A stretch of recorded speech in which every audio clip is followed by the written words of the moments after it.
Hello and welcome back to DaveTech YouTube channel. In today's quick tutorial, I'll show you how to update apps on Google TV. Before we continue, a quick reminder. If you're using a smart TV, Fire Stick or Android TV device, I highly recommend using a VPN. A VPN helps protect your privacy, secure your connection, and keep your personal data safe while browsing or streaming. I personally recommend NordVPN. It's fast, reliable, and works smoothly with TV devices. I've put a special link in the description. If you want to check it out, do so right now. Let's get back into the video.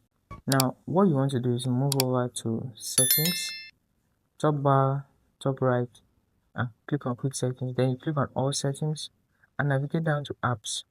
So if you click on Apps, you're going to scroll down to Manage Updates. So if you hit Manage Updates, there is option to automatically manage your updates.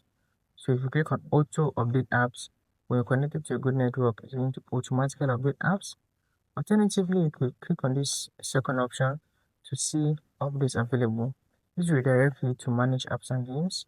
And now you click on updates. Every specific app will be listed here as an update. So like downloader, Netflix, browse here. If you click on the application or you click on update all, this is going to update all the apps automatically. So you get the gist of it. If you found that insightful, hit that like button, subscribe to the channel, and I'll see you in the next video content just like this.